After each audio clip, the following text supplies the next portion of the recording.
महापुराण भागवत निर्मल महापुराण भागवत निर्मल सुख मुख विगल तनिगान कल्प पाल परमानंद सुधारस बेकल लीला रति रस रस निधान की आरती अति पावन पुराण के विषय विलास विमोह विनाशनी विषय विलास विमोह विनाशिनी विमल विराग विवेक विकासनी विमल विराग विवेक विकासनी भगवत तत्व रेश प्रकाशिनी परम ज्योत परमात्म ज्ञान की आरती अति पावन पुराण के परमहंस मुनि मन उल्लासनी परमहंस मुनि मन उल्लासिनी रस हृदय रस रास विलासनी रस हृदय रस रास विलासिनी भगवत तत्व रहेश प्रकाशिनी कथा किंचन प्रिय सुजान की आरती अति पावन पुराण धर्म भक्ति विज्ञान खान की आरती अति आरती अति आरती अति पावन पुराण की। ओम देवो शांतिरंतरिक्षगुं शांति पृथ्वी शांतिरापः शांतिरोषधयः शांति वनस्पतयः शांतिर्विश्वे देवाः शांति ब्रह्म शांति सर्वगुं शांति शांतिरेव शांति सामा शांतिरेधि हरि ओम। यज्ञेन यज्ञमयजन्त देवास् तानि धर्माणि प्रथमान्यासन्न ते हनाकं महिमानः सचन्त्र यत्र पूर्वे साध्याः सन्ति देवाः। हरि ओम। एकदन्ताय विद्महे वक्रतुण्डाय धीमहि तन्नो दन्तिः प्रचोदयात्। ओम नारायणाय विद्महे वासुदेवाय धीमहि तन्नो विष्णुः प्रचोदयात्। ओम महालक्ष्म्यै च विद्महे विष्णुपत्न्यै च धीमहि तन्नो लक्ष्मीः प्रचोदयात्। सेवन्तिका बकुलचम्पकपाडलाब्जै पुन्नागजातिकरवीररसालपुष्पै बिल्वप्रबालतुलसीधरमञ्जरीभिः त्वां पूजयामि जगदीश्वर मे प्रसीद।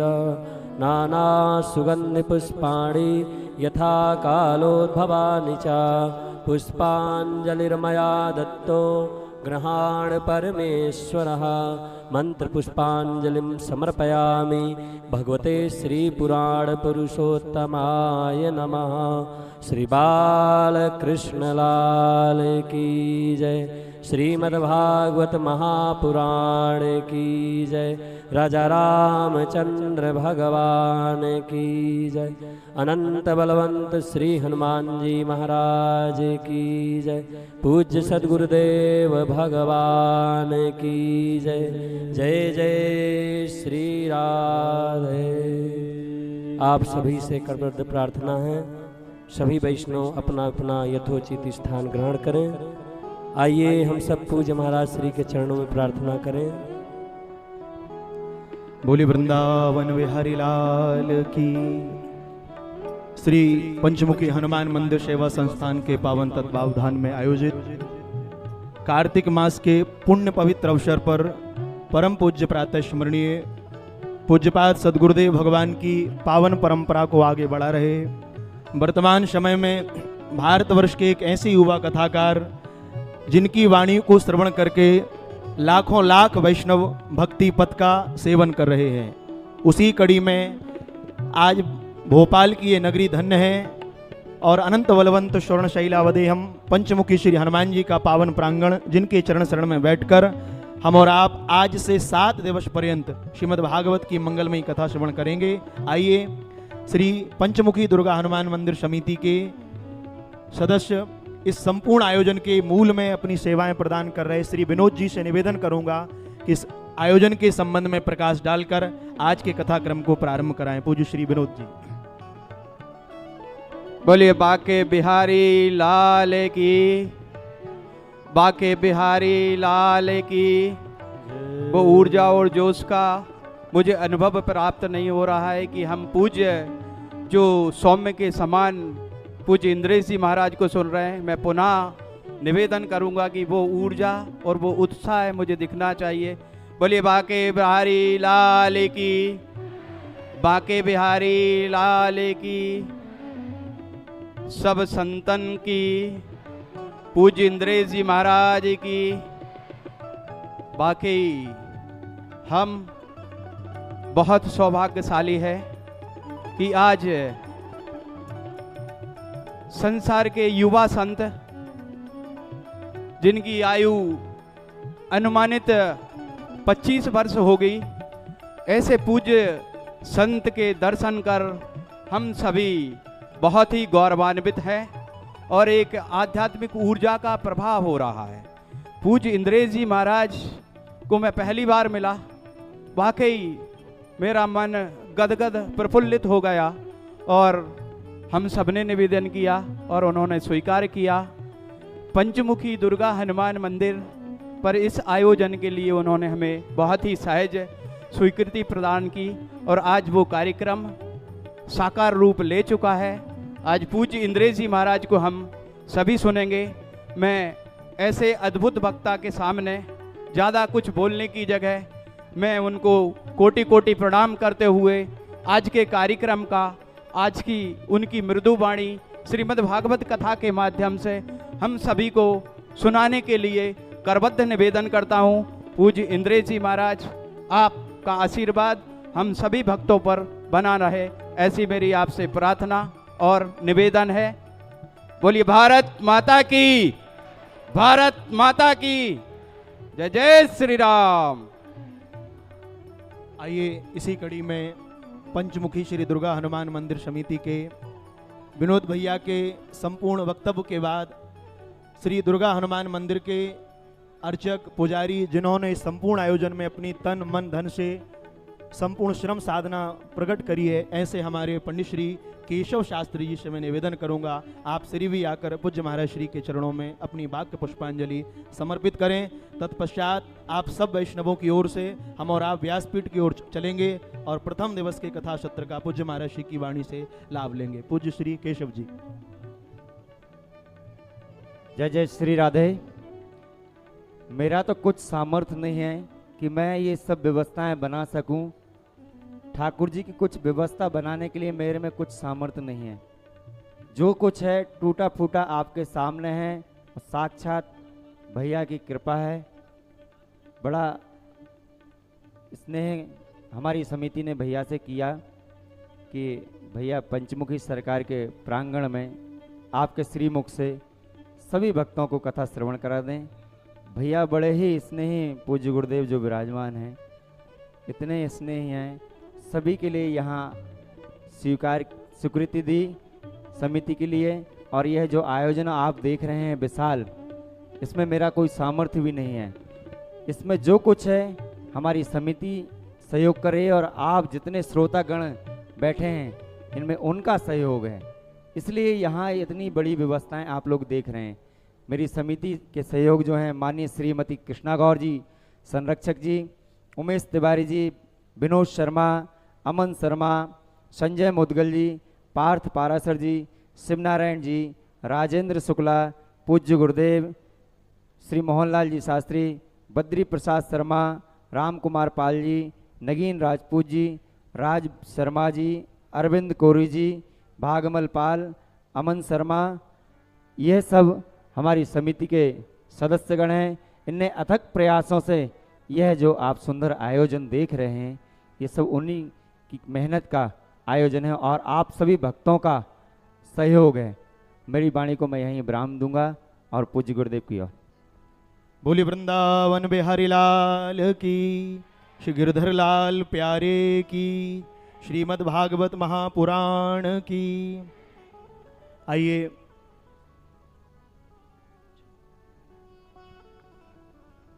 और हाँ, यहाँ जो मेहनत दिख रही है, मैं एक चीज़ भूल गया था, वो बहुत बड़ी व्यवस्था थी। यहाँ जो सनातनी इन्फ्लू की जितनी टीम सेवा दे रही है, उनके भी अथक प्रयास हैं। उनके नाम है शुभम सोनी जी। ये हर एक संडे जाके, सनातनी इन्फ्लू हर एक संडे जाके पूरे मंदिर प्रांगण की सफाई व्यवस्था देते हैं सुबह 6 बजे। ये बड़े गौरव की बात है हमारे लिए। जी, ऐसे हमारे सभी भैया लोग, शुभम सोनी जी, हनी शर्मा, शशांक गुप्ता, हैप्पी सराटे, पंकज बरायनी, अविनेश श्रीवास जी, राहुल गौरव और राहुल सिंह, प्रियांश चौहान, पवन लोधी जी, राधिका, तनु मिश्रा, ये सभी लोग भगवान श्री की सेवा करते हैं। जय श्री राधे श्याम। बोली वृंदावन बिहारी लाल की, श्री गिरधर लाल प्यारे की।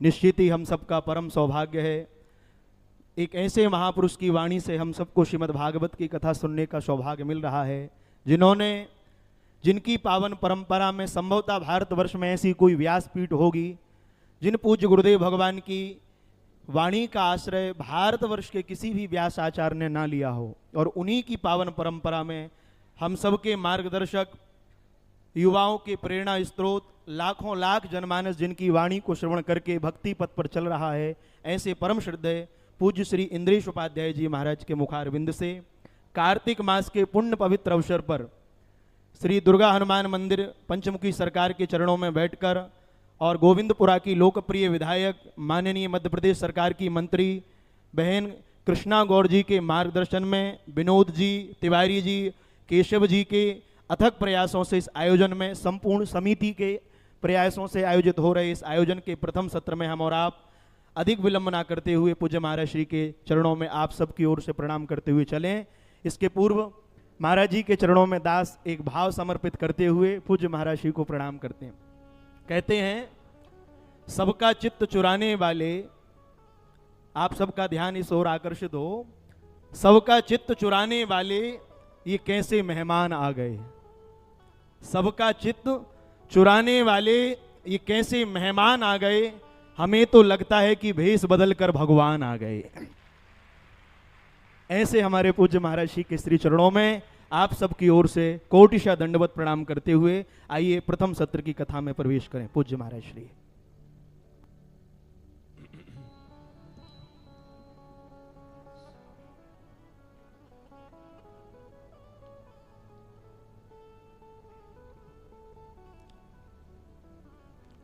हरि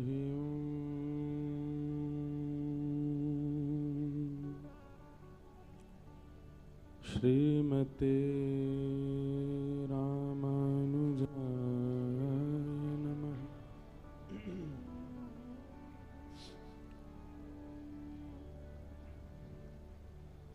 ध्येयं सदा परिभवग्नमभीष्टदोहम् तीर्थास्पदं शिवविरञ्चनुतं शरण्यं भृत्यार्थिहं प्रणतपालभवाब्धिपूतम् वन्दे महापुरुषते चरणारविन्दम्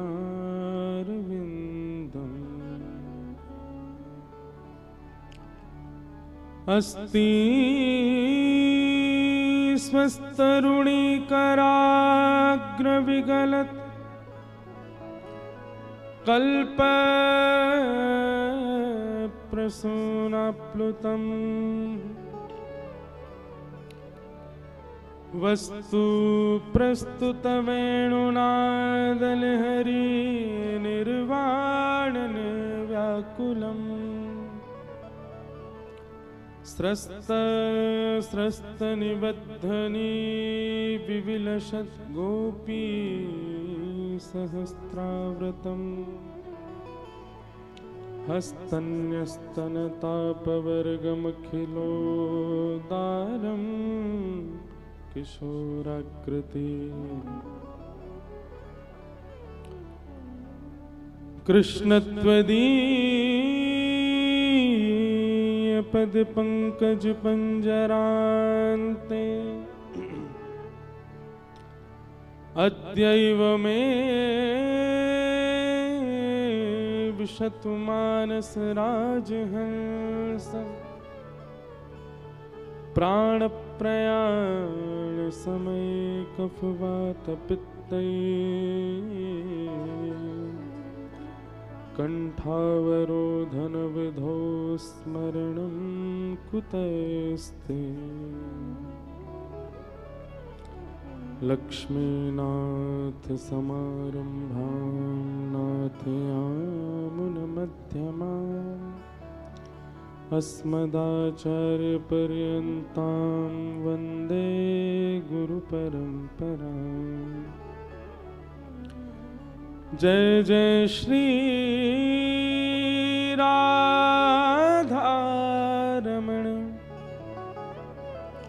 जय जय नवल किशोर जय गोपी चितचोर प्रभु जय जय माखन चोर।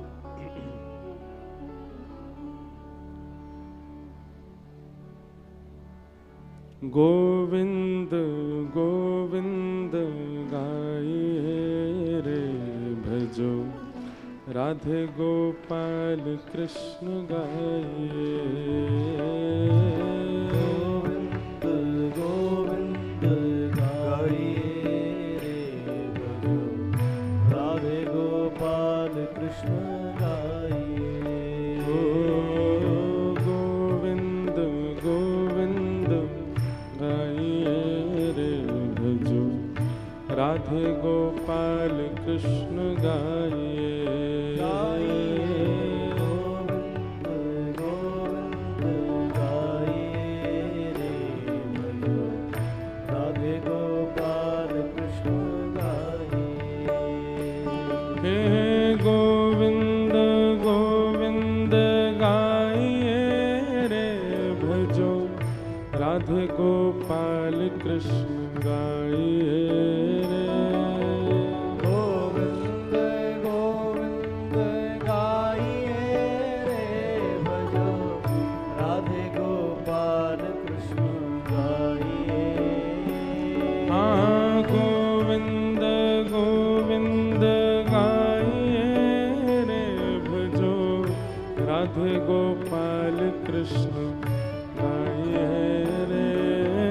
गोविंद गोविंद गाइए रे भजो राधे गोपाल कृष्ण गाइए। हे गोविंद गोविंद गाइए रे भजो राधे गोपाल कृष्ण गाइए रे।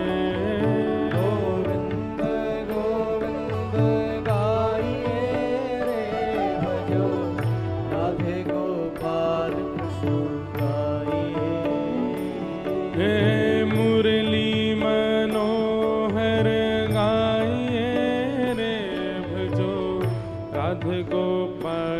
कृष्ण गाइए रे।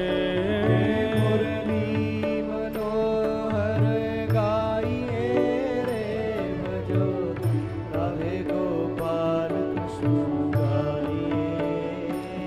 ओ गोविंद गोविंद गाइए रे, भजो राधे गोपाल कृष्ण गाइए। गोविंद गोविंद गाइए रे, राधे गोपाल कृष्ण गाइए। गाइए गोविंद गोविंद गाइए रे, भजो राधे गोपाल कृष्ण गाइए।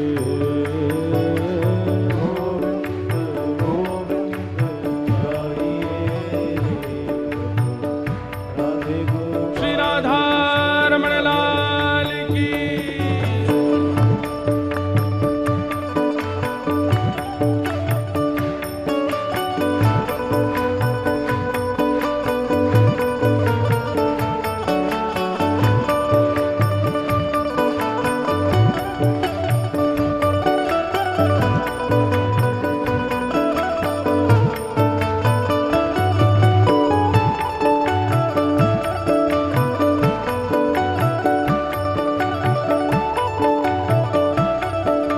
बोलो वृंदावन बिहारी लाल की।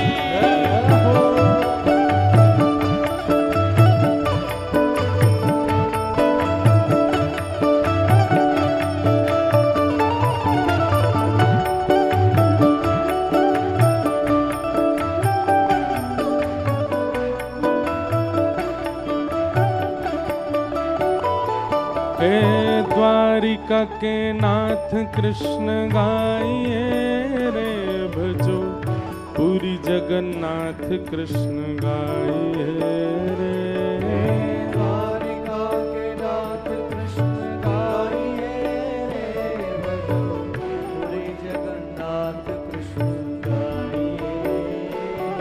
हे द्वारिका के नाथ कृष्ण गाइए रे, भजो पूरी जगन्नाथ कृष्ण गाइए रे। द्वारिका के नाथ कृष्ण गाइए रे, भजो पूरी जगन्नाथ कृष्ण गाइए। आहा बद्री विशाल कृष्ण गाइए रे, भजो श्री रंगनाथ कृष्ण गाइए रे। विशाल कृष्ण गाइए रे, भजो श्री रंगनाथ कृष्ण गाइए। हे गोविंद गोविंद गाइए रे, भजो राधे गोपाल कृष्ण गाइए।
भजो राधे राधे राधे राधे राधे गोविंदा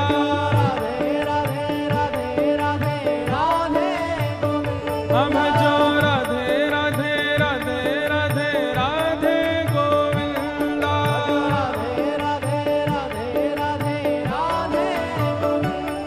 हे राधे गोविंद भजो राधे गोविंदा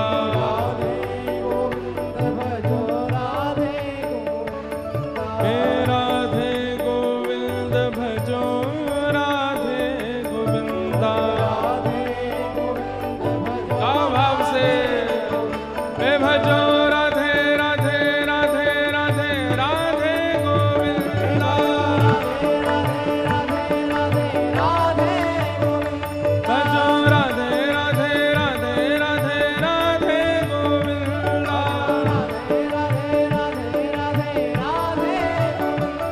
हे पूरी जगन्नाथ भजो राधे गोविंदा प्यारे राधा रमण लाल भजो राधे गोविंदा प्यारे राधा वल्लभ लाल भजो राधे गोविंदा भजो राधे गोविंदा भजो राधे गोविंदा हे भजो राधे गोविंदा भजो राधे गोविंदा हे भजो वृंदावन चंदा हे भजो राधे गोविंदा हे भजो राधे गोविंदा भजो राधे गोविंदा भजो राधे गोविंदा हे भजो राधे गोविंदा भजो राधे गोविंदा हे भजो राधे गोविंदा भजो राधे गोविंदा हे भजो वृंदावन चंदा भजो राधे गोविंदा हे भजो राधे गोविंदा हे भजो राधे गोविंदा हे भजो राधे गोविंदा भजो राधे गोविंदा भजो राधे गोविंदा भजो राधे गोविंदा हम भजो राधे गोविंदा हे भजो राधे गोविंदा जय जय श्री राम जय जय श्री राम जय जय श्री राम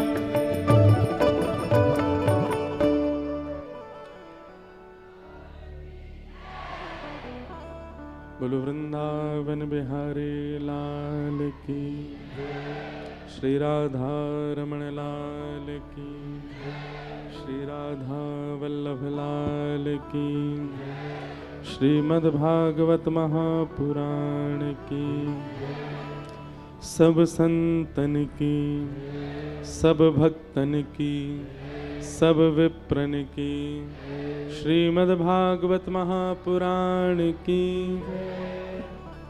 पंचमुखी हनुमान जी महाराज की श्री दुर्गा मैया की जय जय श्री राम जय जय श्री राम जय जय श्री राम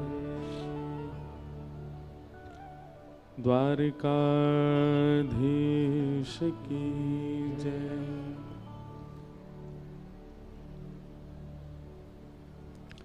परम मंगल में परात्पर अखिलेश्वर अकारण करुणा वरुणालय भक्तवांछा कल्पतरु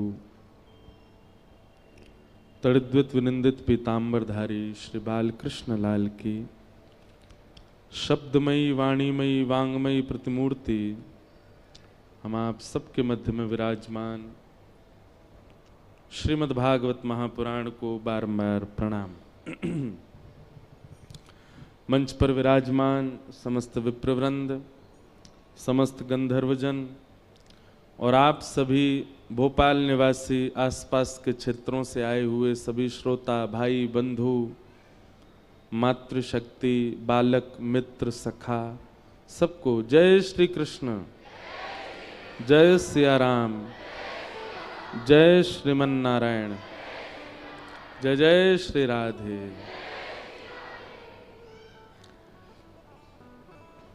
आप सब लोगों का पंचमुखी हनुमान दुर्गा मंदिर के इस पावन मंगल में श्रीमद् भागवत कथा के समायोजन में बहुत बहुत स्वागत है। हमारा परम सौभाग्य है कि श्री हनुमान जी महाराज, जो कि कथा के सर्वश्रेष्ठ श्रोता हैं, प्रभु चरित्र सुनवे को रसिया, राम लखन सीता मन बसिया।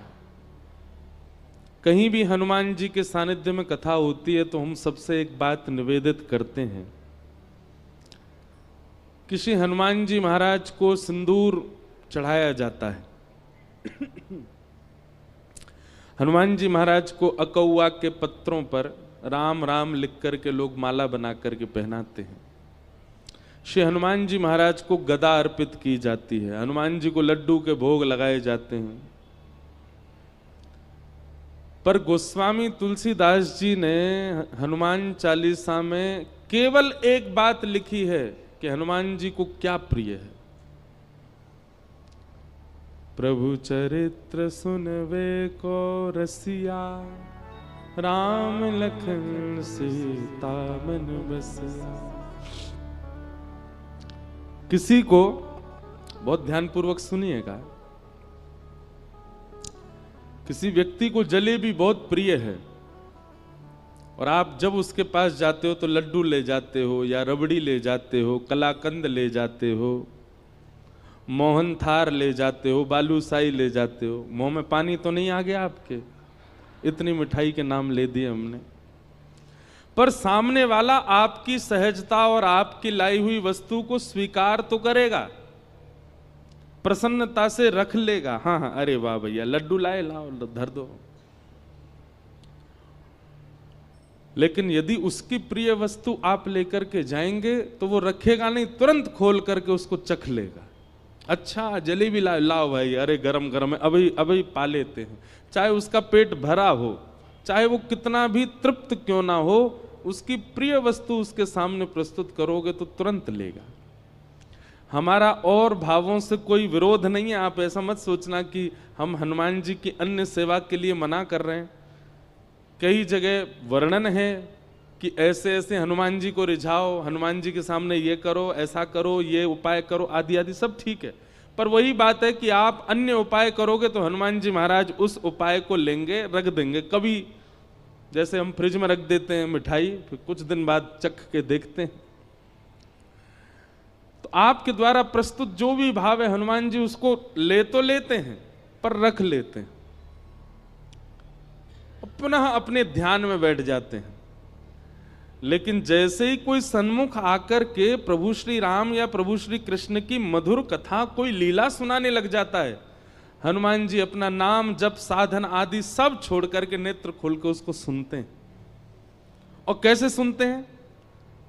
यत्र यत्र रघुनाथ कीर्तनम तत्र तत्र कृतमस्तकांजलिं वाष्पवारि परिपूर्ण लोचनम मारुतिम नमत राक्षसांतकम।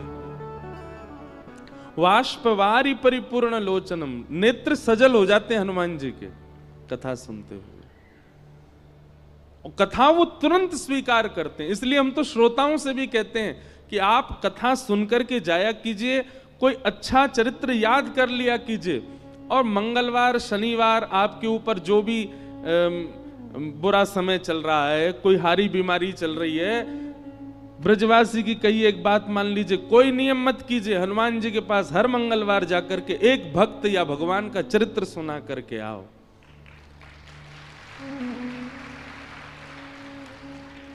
महाराज 108 सोमवार, वो क्या बोलते हैं, 108 मंगलवार, 11 मंगलवार आदि आदि, ये सब क्रम है कि जाओ हनुमान जी के पास जाके चोला चढ़ाओ, ये करो, तुम्हारे आर्त दूर हो जाएंगे। हम कह रहे हैं 108 मंगलवार में जो फल मिलेगा ना, वो एक मंगलवार में कथा सुना दो हनुमान जी को, उसी से ही प्रसन्न हो जाएंगे। इतने इतने रसिक हैं हनुमान जी कथा के। लेकिन हम सारे साधन करते हैं हनुमान जी को रिझाने को, वही नहीं करते जो हम सब रोज गाते हैं, हनुमान जी के सामने ही गाते हैं। जब हम कहते होंगे ना प्रभु चरित्र सुन वे को रसिया, हनुमान जी कहते हैं तो पता है तो फिर क्यों नहीं सुनाता मुझको।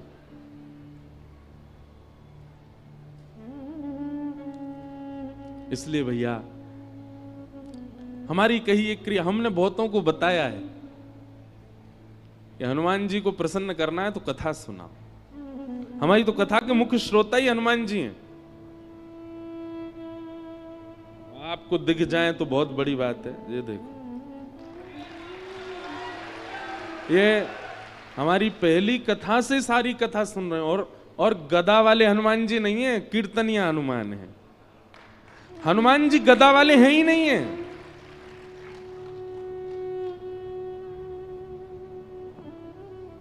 गदा पर अगर दृष्टि जा रही है तो इसका मतलब आप हनुमान जी का प्रभाव देख रहे हो। पर हनुमान जी का अगर स्वभाव खोजो, हनुमान जी के हृदय में झांक करके देखो, तो हनुमान जी गदा तो उठाते ही नहीं है, बहुत कम। वह उठाई थी राम रावण युद्ध में, उसके बाद हनुमान जी गदा साइड में रखी रहती है। हनुमान जी के हाथ में तो करताल रहती है, कीर्तन करते हैं। हनुमान जी के हाथ में तो वीणा रहती है, हनुमान जी वीणा बजाते हैं। चारू लता सखी के स्वरूप में निकुंज में जब राम जी जाते हैं तो रात भर वीणा सुना करके राम जी को सुलाने की सेवा है हनुमान जी की। वीणा बजाते हैं। पर हमको लगता है कि ये रौद्र हैं, ये भयानक हैं, ये आर्तों को नष्ट करना जानते हैं। 24 घंटा केवल वीर आसन में बैठ करके और हमारे दुख दारिद्रों को दूर करना ही इनका काम है। नहीं, हनुमान जी नहीं दुख दारिद्र दूर करते, अपने गणों को भेज देते हैं, जाओ इसका कंटक काट के आओ।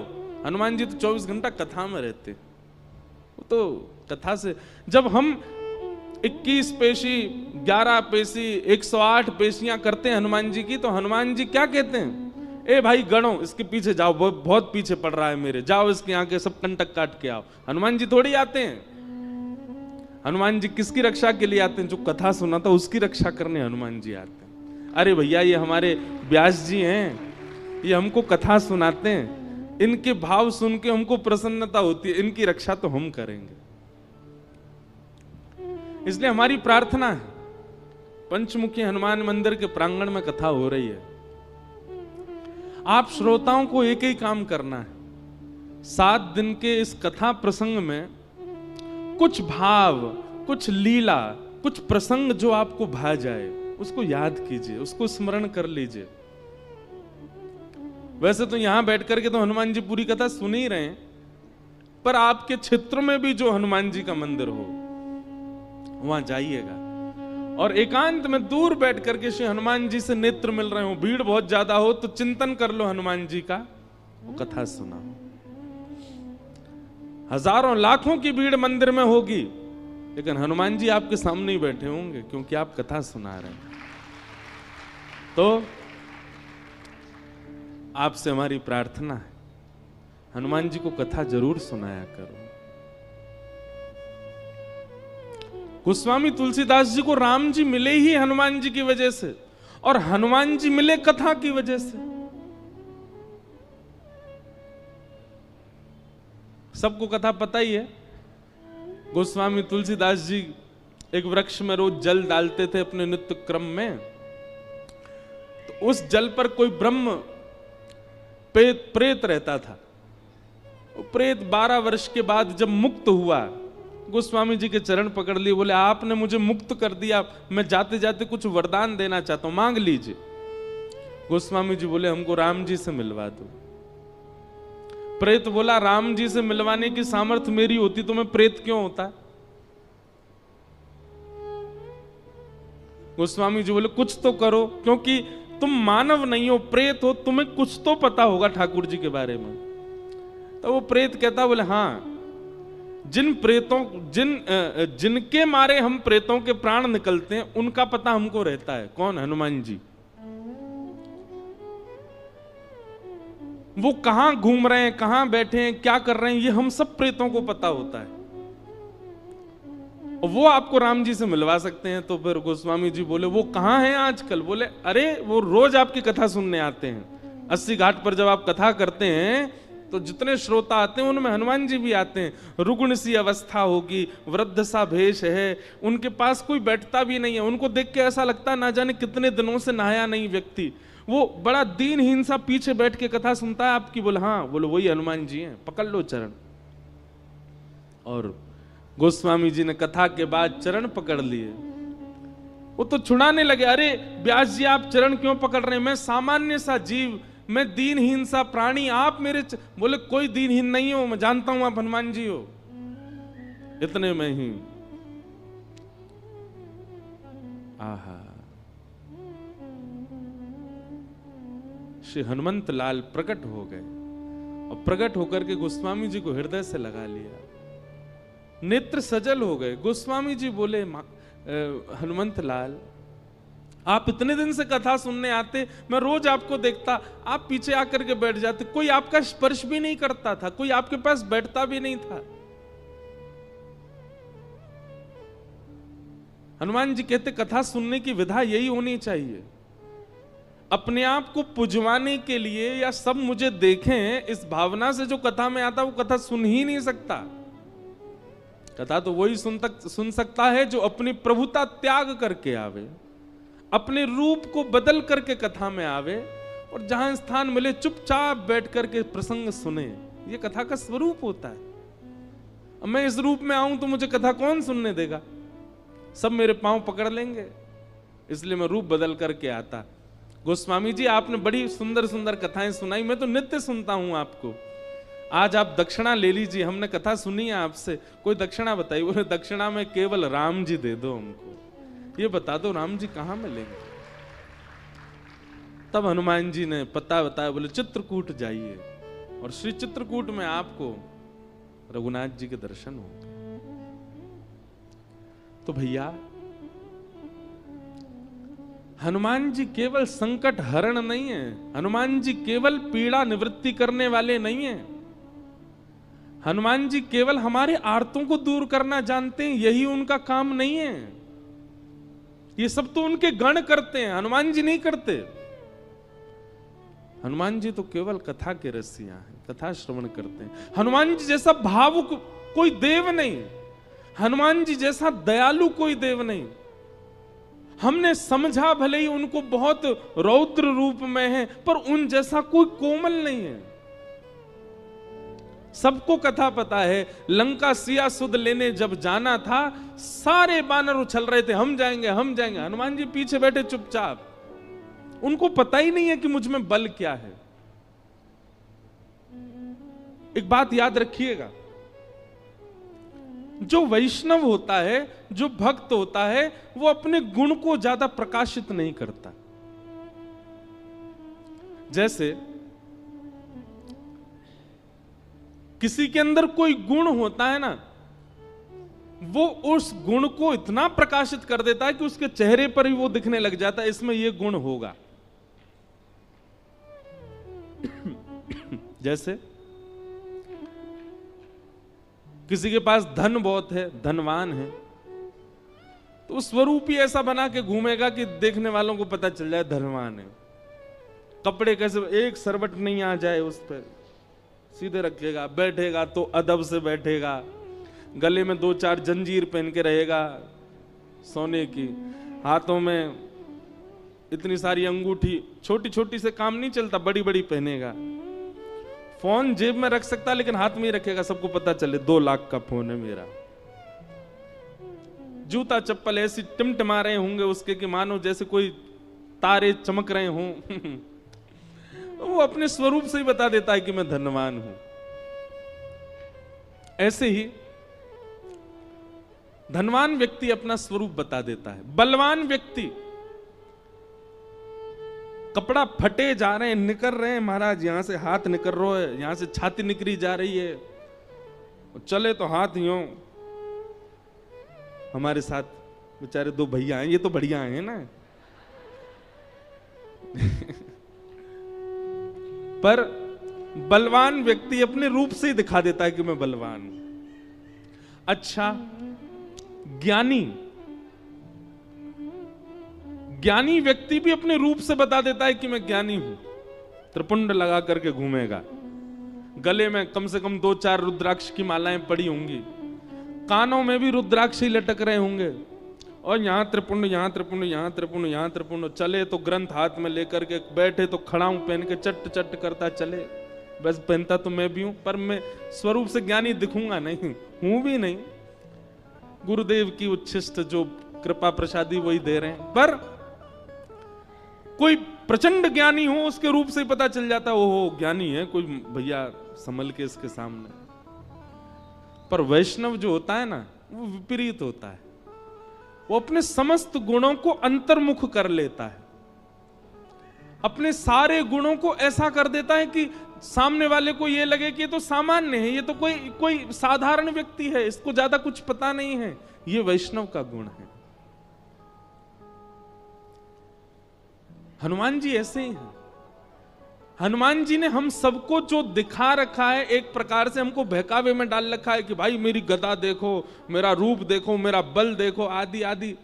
हनुमान जी ने अपने वास्तविक रूप को छुपा रखा है। वे तो रसिक हैं कथा के, वे अत्यंत सौम्य हैं, वो अत्यंत सरल हैं, वो अत्यंत, अरे कोई जरा सा राम बोल दे तो नेत्र सजल हो जाते हैं हनुमान जी के। इतने करुणावतार हैं। तो ऐसे श्री हनुमान जी महाराज की परम कृपा है कि हम उनको कथा सुनाने के लिए यहां आए हैं। हमारे पंचमुखी दुर्गा मंदिर, हनुमान दुर्गा मंदिर के समस्त हमारे पदाधिकारी गण और इस कथा के आयोजन करता, नियोजन करता, संकल्प करता, व्यवस्था करता, सबको हम व्यास मंच से प्रणाम करते हैं। सबको हम धन्यवाद कहते हैं कि आपने हमें बुलाया हनुमान जी को कथा सुनाने के लिए। आज तो बंधुओं कथा बहुत विलंब से शुरू हुई। एक तो हम डट नहीं रहे हैं, हम यहां से वहां भागे ही जा रहे हैं। इतनी भागदौड़ हो गई है कि इतने थक चुके हैं कि हमको 2-4 दिन कोई सुबह दे तो सोते ही रहे, इतना ज्यादा थकान है। लेकिन ठाकुर जी की कथा गाने में जो सुख मिलता है उसका तो कहना ही क्या है। व्यास मंच पर आते ही लगता है कि अब तो कथा सुनानी है, खूब भाव से सुनानी है। आज कथा विलंब से हुई है, पर कल हम आप सबसे निवेदन करना चाहते हैं कि आप लोग 1 बजे तक यहां आ जाइए, ताकि ठीक 2 बजे कथा प्रारंभ हो सके और ठीक 5 बजे हम कथा। वैसे तो देखो हम समय से आने के थोड़े कच्चे हैं, 10, 15, 20 मिनट ऊपर जाता ही है, पर हमको ये नियम अपना बनाना है कि हम सोच रहे हैं भोपाल से ही बनाएं, हम समय पे आ जाएं। तो लेकिन उसके पहले क्लास तो भरी होनी चाहिए, क्लास में बच्चे आएंगे तभी तो टीचर आएगा। तो कल से आप सब लोग 1 बजे ही आ जाओ, ताकि हम 2 बजे कथा प्रारंभ कर दें।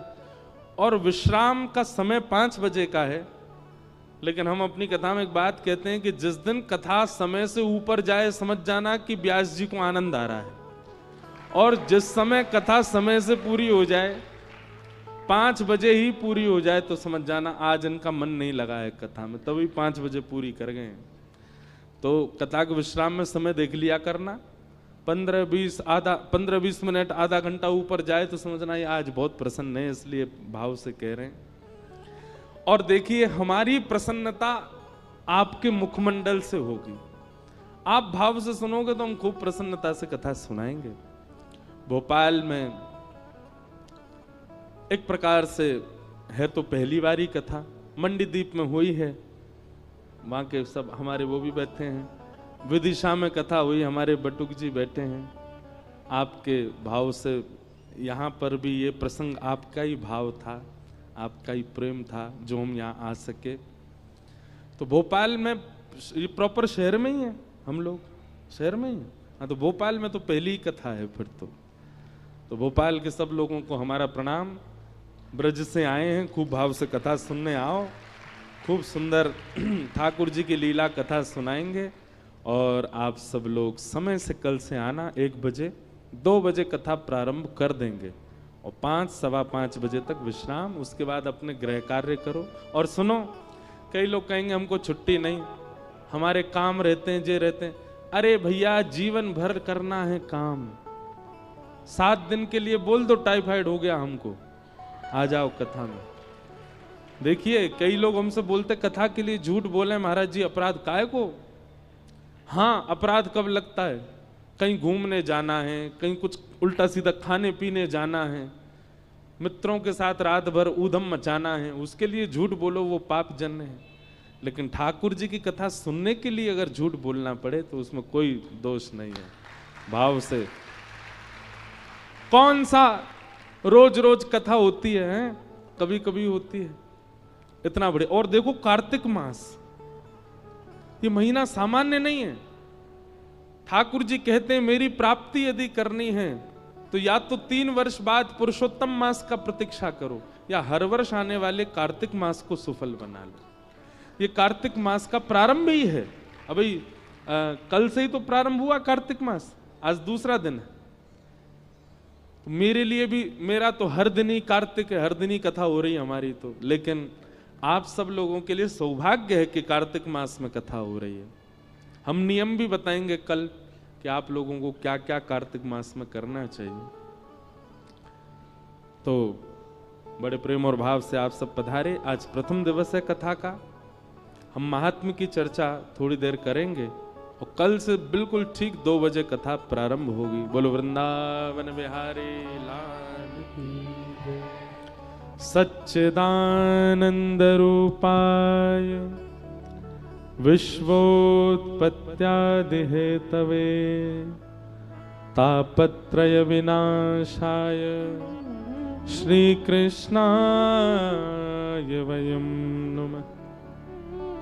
यं प्रव्रजन्तमनुपेत अपेत कृत्यं द्वैपायनो विरह कातरया जुहाव पुत्रेति तन्मयतया तर्वोऽभिनेदु तं सर्वभूत हृदयं मुनिमानतोऽस्मि।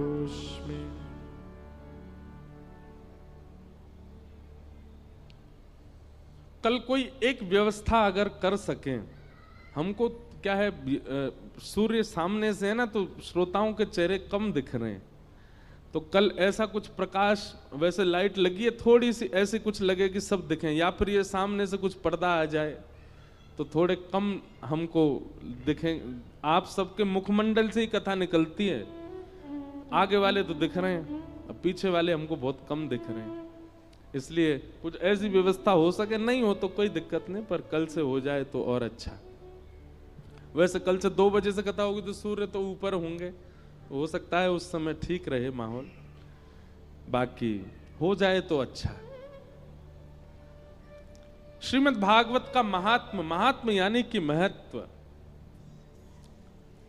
बंधुओं, एक बात बहुत ध्यान से सुनिए।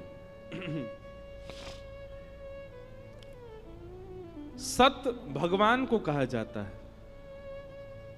सत यानी सत्य। ठाकुर जी का स्वरूप सत्य है।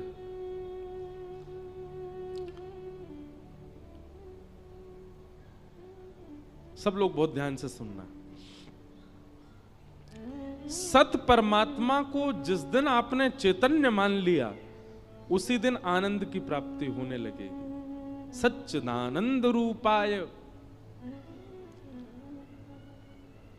परमात्मा को हम चैतन्य नहीं मानते। चैतन्य का मतलब क्या होता है?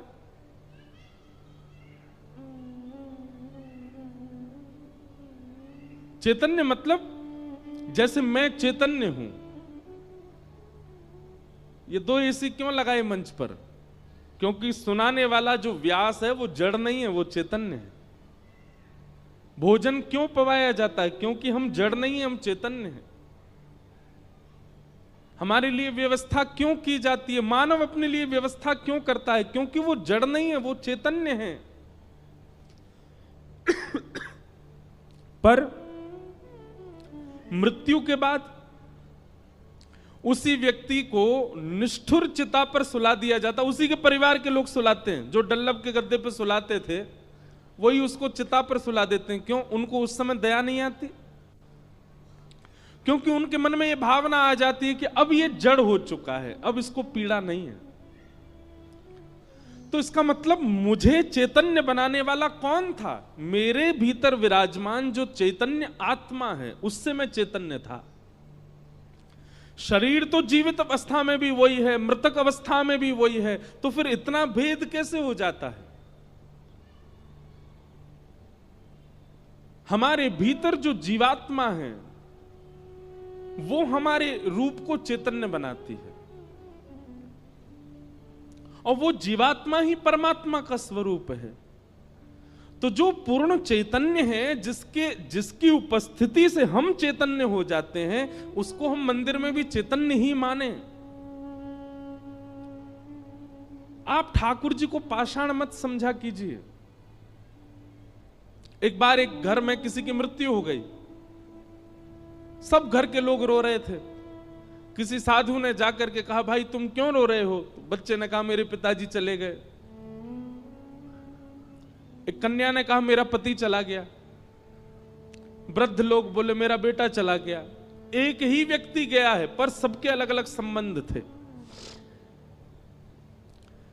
तो साधु ने कहा कि कहां चला गया? बोले, हम सबको छोड़ के चला गया। बोले, वही तो पूछ रहा हूं, कहां चला गया? बोले, भगवान के पास।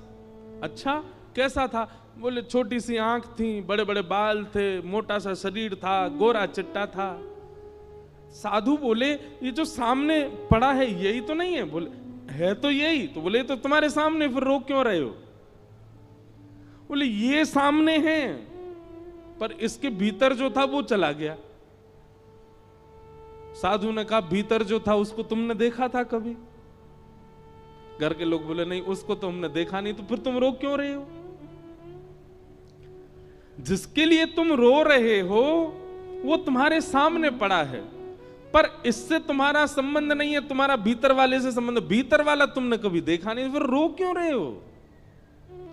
वास्तविकता यही है बंधुओं, किसी की मृत्यु पर हम रुदन उस व्यक्ति के लिए नहीं करते, बल्कि हमारी आत्मा इसलिए रोती है कि हमने पूरा जीवन इसके साथ निकाला, लेकिन हम वास्तविकता ये नहीं समझ पाए कि ये हमारा था ही नहीं।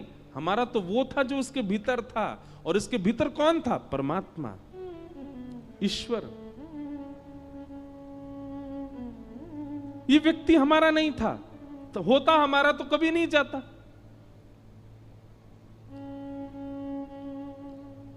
इसलिए भैया, ठाकुर जी को जड़वत मत मानिए। ठाकुर जी चैतन्य हैं। परम सत्य ही चैतन्य मान लेंगे, उसी दिन से आनंद आने लगेगा। सच्चिदानंद रूपाय। भगवान के 3 रूप हैं, सत्य, चैतन्य और आनंद। इसलिए सबसे पहला ठाकुर जी के प्रति सत्य भाव रखो कि ये यही पूर्ण सत्य है, और कोई सत्य नहीं है संसार में। दूसरी भावना, ठाकुर जी के प्रति चैतन्य रखो। ठाकुर जी चैतन्य हैं, जड़ नहीं है। उनको भी सर्दी का अनुभव होता होगा, उनको भी ग्रीष्म का अनुभव होता होगा, उनको भी भूख प्यास लगती है। वैसे तो वो परम तत्व है, उनको किसी की आवश्यकता नहीं, पर हमारी भावना उनके प्रति ऐसी होनी चाहिए।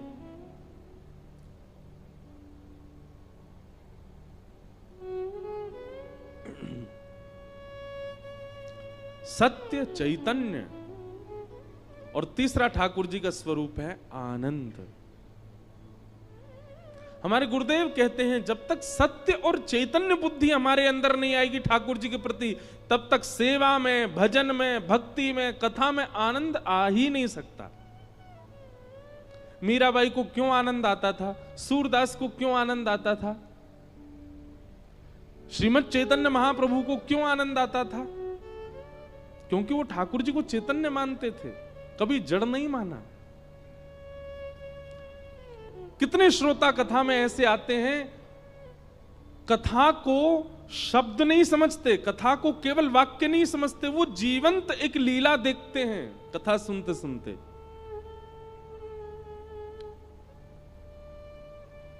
और तभी उनको आनंद आता है कथा में।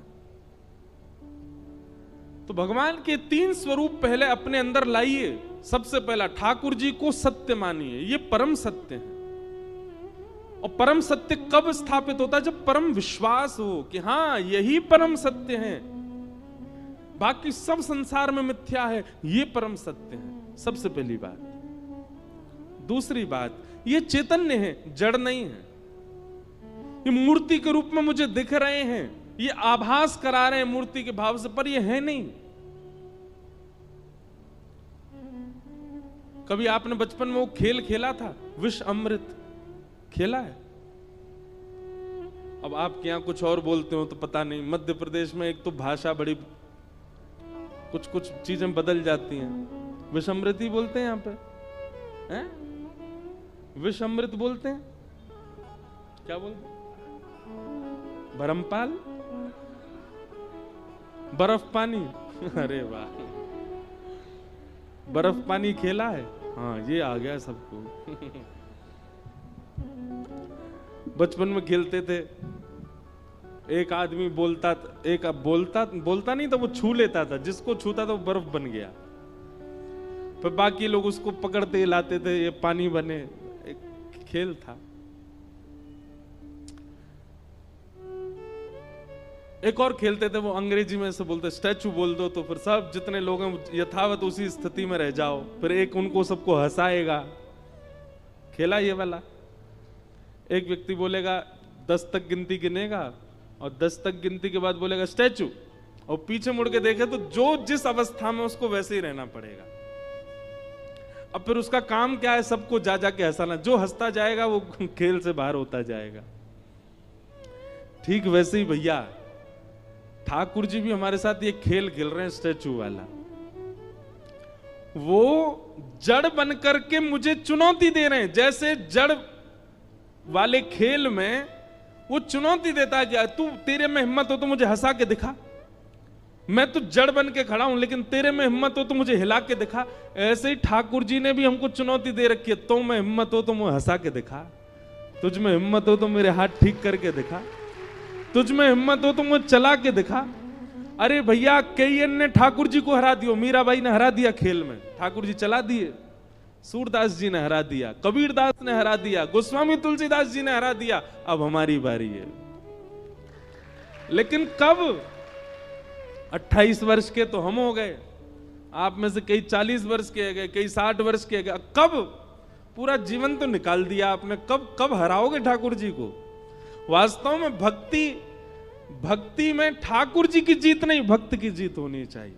ठाकुर जी तो हारते हैं उसमें। और ये कथा, ये क्या है? ये ठाकुर जी को हरावे के सारे विधान बताए जाते हैं वक्ता के द्वारा। कैसे हारेंगे ठाकुर जी, कैसे हम जीतें। और हमारी जीत इसी में है कि जिस दिन वो अपने जड़त्व को त्याग दें और दोनों भुजा पसार करके हमको हृदय से लगा दें, उसी दिन हमारी जीत है। ठाकुर जी हार गए।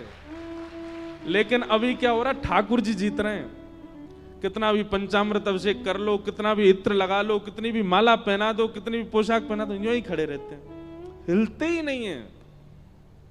और हमारी भावना ये है कि हम भी संतुष्ट हैं उसी में ही। हाँ ठीक है, ऐसे ही रहो।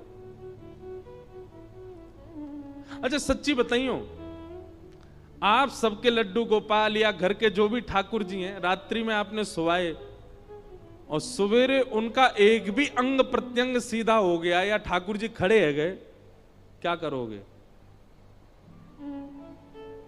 सत्य बताएं तो डर के मारे भाग जाओगे। क्यों? क्योंकि विश्वास ही नहीं है हमारे अंदर, वो प्रेम ही नहीं है ठाकुर जी के प्रति। हमारे मन में वो भावना आई ही नहीं है कि ठाकुर जी ऐसा कर सकते हैं।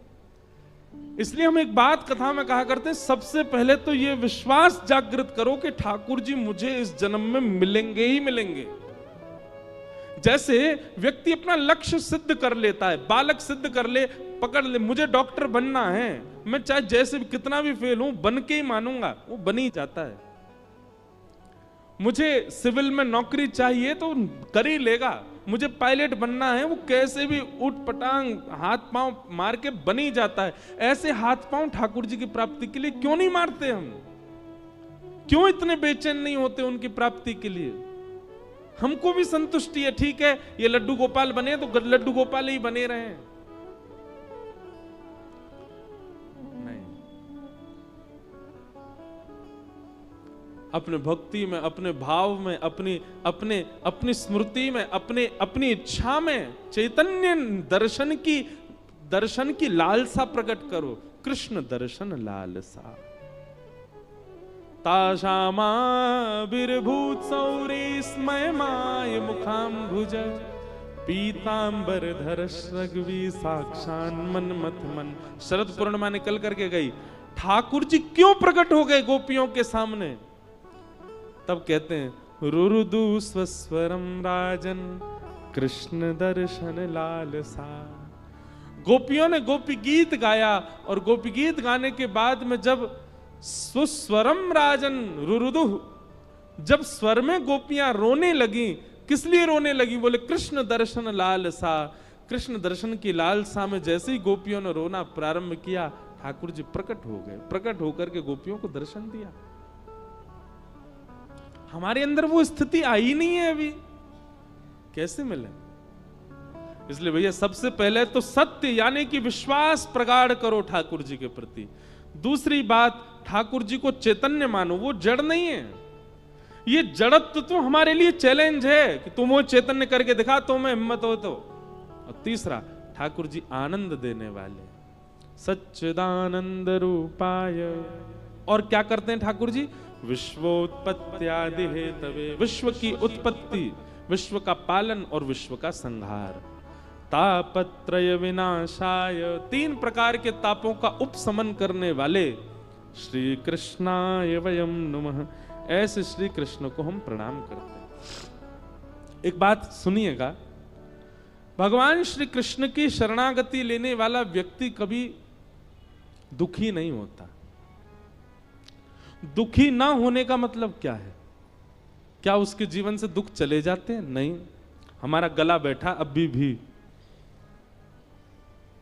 हमको जुकाम हो रहा है अभी भी, कभी कभी बुखार भी आ जाता है, इतना रेस्टलेस हो गया है अभी, भाग दौड़ कुछ भी हो जा रहा है। तो इसका मतलब ये तो नहीं कि हमारे जीवन से दुख चला गया हो। लेकिन हम यहां बैठ करके कथा सुना रहे हैं, आपके सामने बोल रहे हैं, क्यों? क्योंकि कृष्ण वैष्णव के जीवन में दुख तो आता है, पर वो उसको ज्यादा अपने ऊपर हावी नहीं होने देता, उसको ज्यादा अपने ऊपर प्रभावित नहीं होने देता। आप यदि भक्ति पथिक बन गए तो ऐसा नहीं है कि कष्ट जीवन में नहीं आएगा। मैं ये भी कह दूं, पहले से ज्यादा भी आ सकता है, लेकिन आप उसको हावी नहीं होने दोगे, आप उसका अनुभव नहीं करने दोगे, आप उसका अनुभव नहीं होने दोगे स्वयं को भी।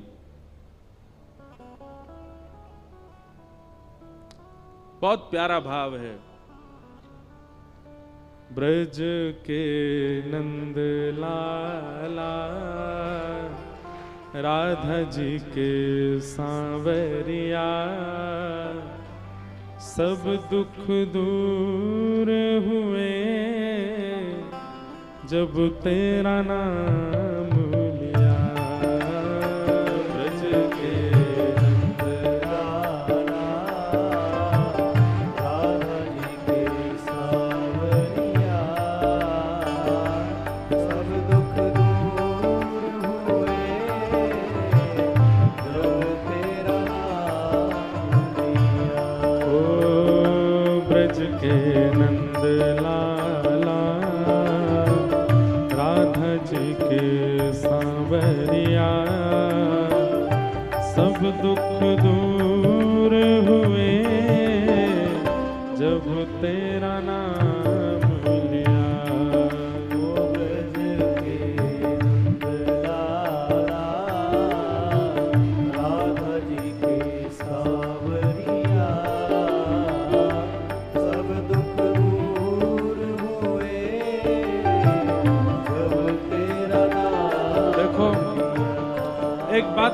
वो बहुत अच्छी लग रही भोपाल में, यहाँ के वैष्णव ताली बजा के गाते रहे लेकिन केवल ताली बजा रहे हैं, गा नहीं रहे हैं, गाना भी है। अभी तो बड़े सुंदर सुंदर पद आएंगे, भाव आएंगे कथा में, इसलिए गाना भी है।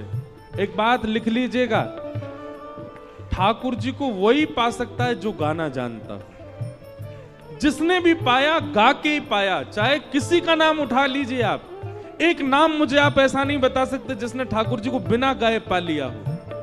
और गाने का मतलब स्वर की बात नहीं है, गाने का मतलब राग की बात नहीं है, गाने का मतलब अनुराग की बात है, भाव की बात है। इसलिए बिल्कुल निसंकोच होकर के ऊंचे स्वर में नेत्र बंद करके जो शब्द कहे जा रहे हैं वो गाइए। हे ब्रज के नंद लाला, राधा जी के सांवरिया, सब दुख दूर हुए जब तेरा नाम लिया।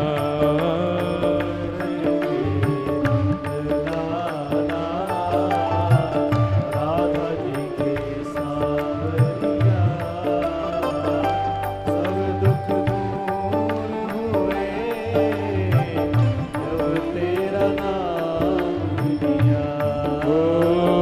सब दुख दूर हुए जब तेरा नाम लिया। सब दुख दूर हुए जब तेरा नाम। श्री राधा रमण लाल की।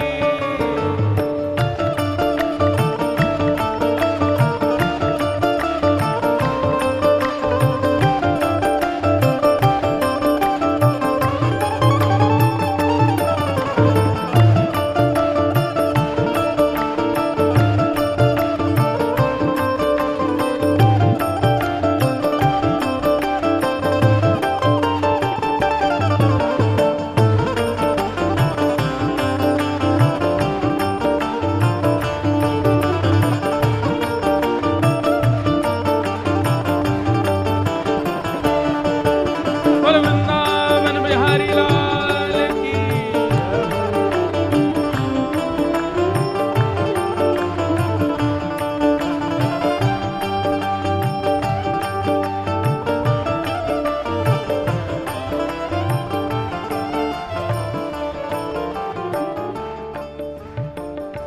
मीरा पुकारे तुम्हें गिरधर गोपाला। मेरा पुकारे तुम्हें गिरधर गोपाला। मीरा पुकारे तुम्हें गिरधर गोपाला। मेरा पुकारे तुम्हें गिरधर गोपाला। ढल गया अमृत में विष का भरा प्याला। बन गया अमृत में विष का भरा प्याला। ओ ढल गया अमृत में विष का भरा प्याला। बन गया अमृत में विष का भरा प्याला। ओ विष का भरा प्याला, कौन मिटाए उसे जिसे तूने राख लिया। सब दुख दूर हुए जब तेरा नाम लिया। सब दुख दूर हुए जब तेरा नाम लिया। हाँ, सब दुख दूर हुए जब तेरा नाम लिया। सब दुख दूर हुए गाओ भाव के नंद लाला, राधा जी के सांवरिया, सब दुख दूर हुए जब तेरा नाम लिया। सब दुख दूर हुए जब तेरा नाम। और जब तेरे गोकुल में आई विपदा भारी, तेरे गोकुल में आई विपदा भारी, एक इशारे में टाली विपदा सारी।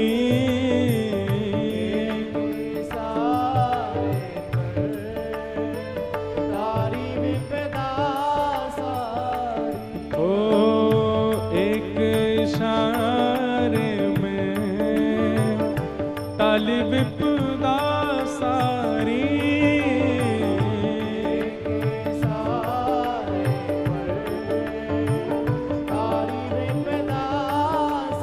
ओ टाली विपदा सारी।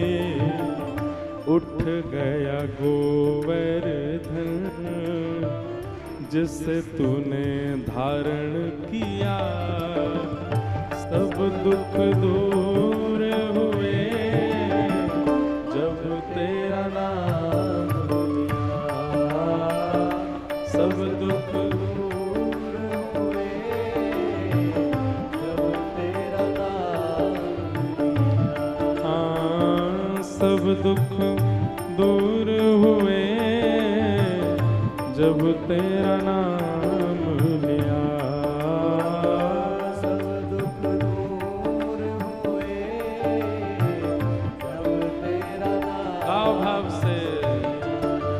ब्रज के नंद लाला, राधा जी के सांवरिया, सब दुख दूर हुए जब तेरा नाम लिया। सब दुख दूर हुए जब तेरा नाम लिया। सब दुख दूर हुए जब तेरा नाम लिया। सब दुख दूर हुए जब तेरा नाम लिया। गोवर्धननाथ की।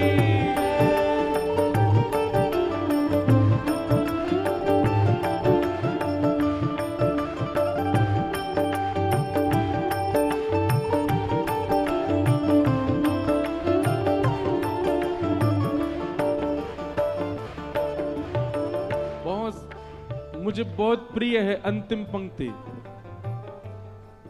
नाथ देख रहे हो तुम मेरे दुखड़े सारे, देख रहे हो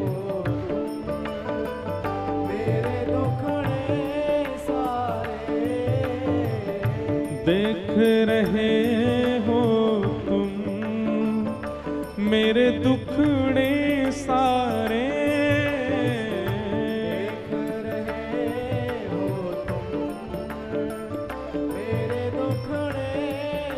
अच्छा। फिर अगली पंक्ति में क्या कहते हैं? भाई देख रहे हो मेरे दुखड़े सारे तुम। अपने दुख बताने चाहिए, पर हम अपने दुख नहीं है नाथ, पीड़ा जो भी है सब ठीक है, ठाकुर जी पूछ रहे हैं तो तेरे दुख दूर कैसे होंगे? बोले एक ही उपाय है। बोले क्या? कब दर्शन दोगे मेरी आंखों के तारे, कब दर्शन दोगे मेरी आंखों के तारे। ओ देख रहे हो तुम मेरे दुखड़े सारे, देख रहे हो तुम मेरे दुखड़े सारे। ओ कब दर्शन दोगे मेरी आंखों के तारे, कब दर्शन दोगे मेरी आंखों के तारे। ओ मेरी आंखों के तारे, अधर पे मुरली है कांधे पे कामरिया, सब दुख दूर हुए जब तेरा नाम लिया,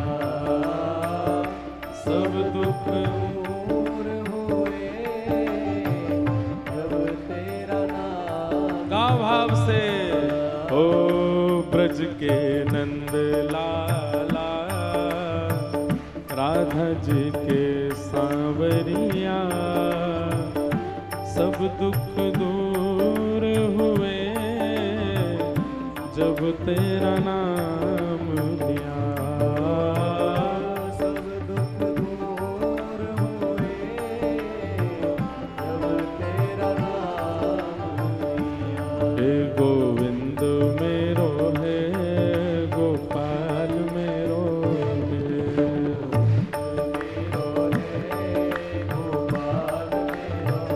हे गोविंद मेरो है गोपाल मेरो है,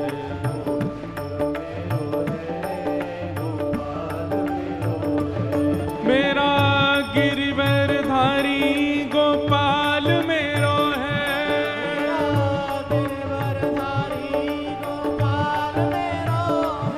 प्यारो गिरिवरधारी गोपाल मेरो है,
ब्रज के नंद लाला, राधा जी के सांवरिया, सब दुख दूर हुए जब तेरा नाम लिया। सब दुख दूर हुए जब तेरा नाम लिया। सब दुख दूर हुए जब तेरा नाम लिया। सब दुख दूर हुए जब तेरा नाम।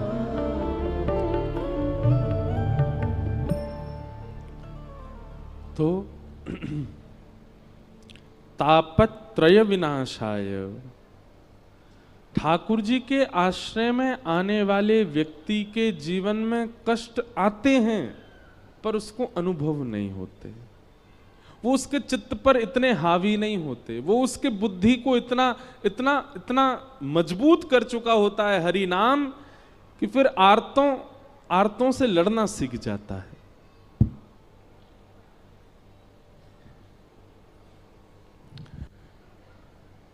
वैक्सीन लेने के बाद में, जैसे वैक्सीन लेते हैं ना, पोलियो की भी बच्चों ने, हम लोगों ने बचपन में ली है, और भी कई सारी बीमारियों की बचपन में ही हमको वैक्सीन आदि दे दी जाती हैं। और फिर ये कोविड आया, इसकी तो ली है कई लोगों ने। वैक्सीन का मतलब क्या होता है कि बीमारी तो आसपास घूमेगी, बीमारी तो आपके ऊपर आ भी सकती है, पर आप भीतर से इतने बिल्ड हो जाओगे, आप इतने बलवान हो जाओगे कि वो बीमारी आप पर हावी ना हो सके।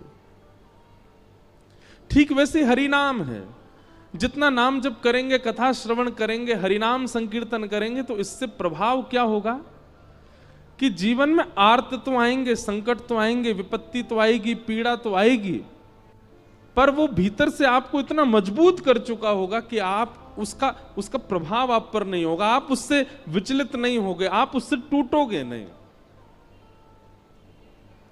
ये हरिनाम का प्रभाव है। इस प्रकार भगवान के रूप का वर्णन किया गया। श्रीमद् भागवत जी की रचना किस लिए हुई, यह बात श्री सौनकादि ऋषियों को सूत जी महाराज ने बताई। नारद जी महाराज पृथ्वी पर भ्रमण करते करते जब वृंदावन गए, तो वृंदावन में उन्होंने ज्ञान वैराग्य को वृद्धावस्था में देखा और उनकी मां भक्ति को उन्होंने युवावस्था में देखा। बहुत ध्यान से सुनो, थोड़ी देर और महात्मा हम पूरा कर रहे हैं, फिर कथा को विराम देंगे। आज कलश यात्रा भी रही और कई लोग मेरे ख्याल से 1 बजे से ही बैठे थे कि 2 बजे से कथा प्रारंभ होगी। बहुत विलंब तो हो गया है, पर कल से कथा 1 बजे ही शुरू होगी। थोड़ी देर और श्रवण करो बिल्कुल शांति से। तो नारद जी महाराज ने जब देखा कि भक्ति महारानी युवा और उसके पुत्र ज्ञान वैराग्य वृद्ध हो चुके हैं, तब ज्ञान वैराग्य की वृद्धावस्था को दूर करने के लिए उन्होंने उपाय पूछा। कोई नहीं बता पाया। तब बद्रीनाथ में गए तो वहां सनक सनंदन सनातन सनत कुमारों ने कहा, एक ही उपाय है ज्ञान और वैराग्य के वृद्धावस्था को दूर करने का। क्या? सत्कर्म सूचको नूनम ज्ञान यज्ञ स्मृतो बुधैः श्रीमद्भागवतालाप सतु गीत सुखादिभिः। श्रीमद् भागवत की कथा कराओ।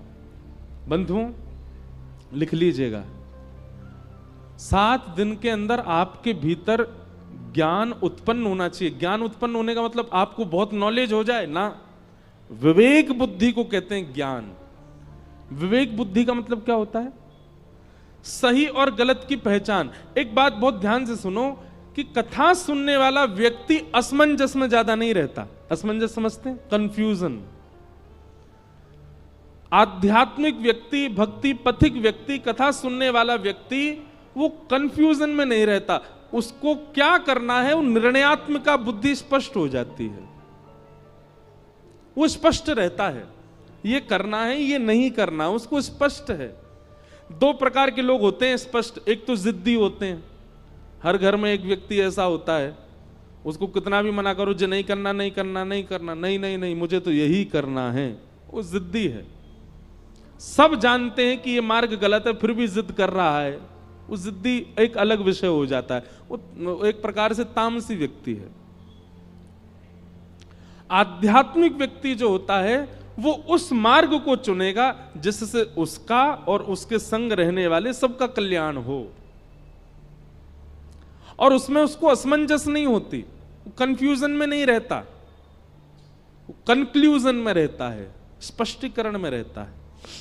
आध्यात्मिक व्यक्ति कभी फंसता नहीं अपनी विचारधारा में, उसको पता है मुझे क्या करना है।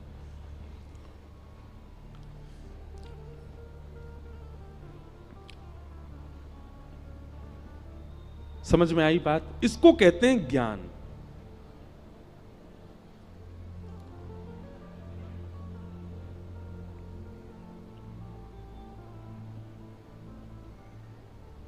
ज्ञान का मतलब बहुत जानकारियां इकट्ठी करना नहीं होता।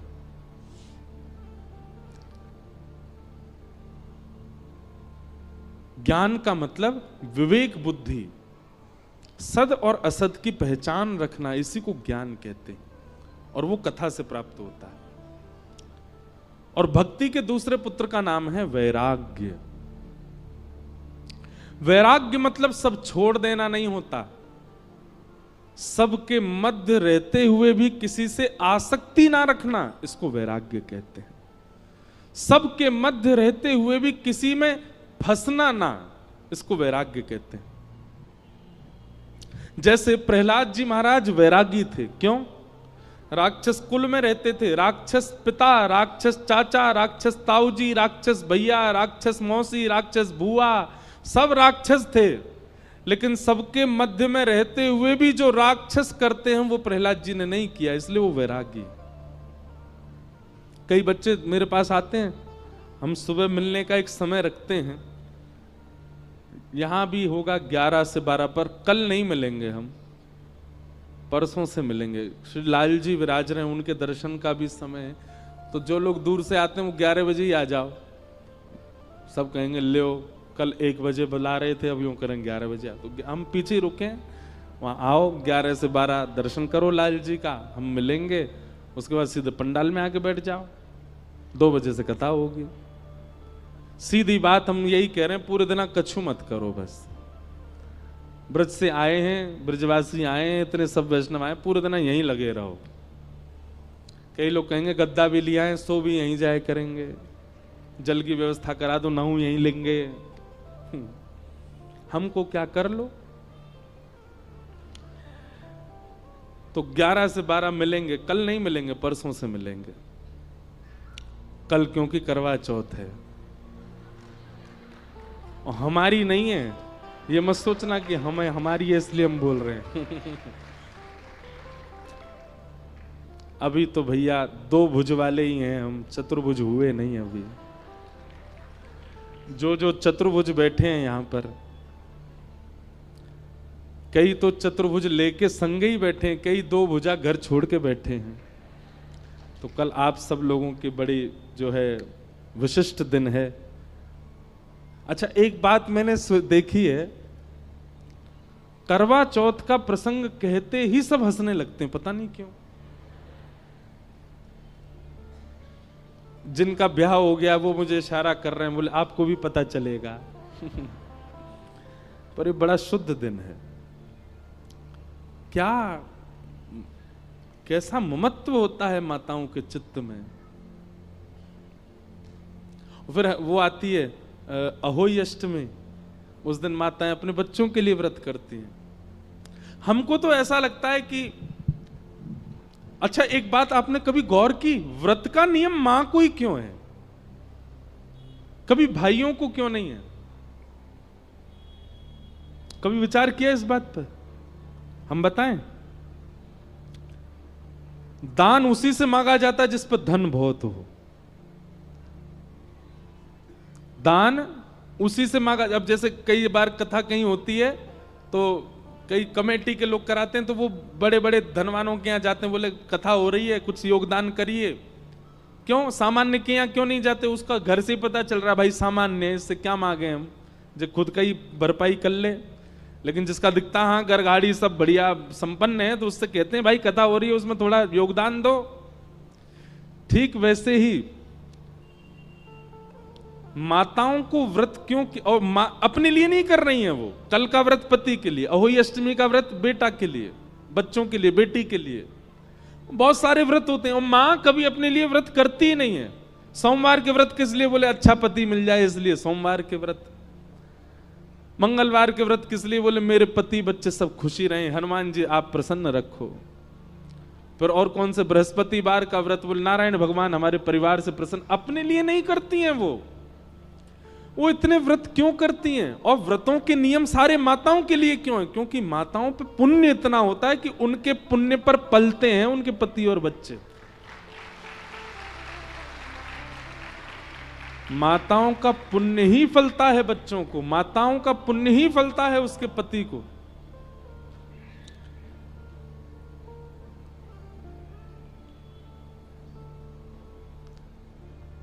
जिस घर में माताओं का बहुत सम्मान होता है उस घर में बालक जन्म नहीं लेते, देवताओं के अंश आते हैं।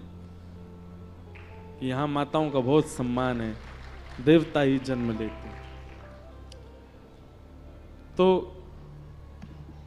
हमको कभी कभी ऐसा मन में भाव आता है, शास्त्रीय बात तो नहीं है पर मन में भाव आता है कि जब माँ हमारे लिए इतना करती है, पत्नी हमारे लिए इतना करती है, हमको भी करना चाहिए। भाई लोगों को भी व्रत रखना चाहिए। दोनों संग ही जल पियो। पत्नी चंद्रमा देख के व्रत तोड़े, आप पत्नी को देख के व्रत तोड़ो। और यही करना चाहिए अहोई अष्टमी को बच्चों को। और बच्चे कब? जब थोड़े युवा हो गए हों, 18 वर्ष के हो गए हों, उनको भी कुछ नहीं खाना पीना चाहिए। अपनी माँ के लिए व्रत करो, उनकी दीर्घायु के लिए व्रत करो। व्रत क्यों किए जाते हैं? हमारी आयु दो चीजों पर निर्भर होती है, अन्न और शब्द। इसलिए व्रत दो ही होते हैं, अन्न व्रत और मौन व्रत। ये व्रत दो क्यों होते हैं? हम जितना बोलते हैं उतनी आयु घटती है और जितना खाते हैं उतनी आयु घटती है। इसलिए माताएं एक दिन ना खा करके अपनी एक दिन की जो आयु बचती है वो अपने पति को दे देती हैं। एक दिन की आयु मिलती है पति को बस।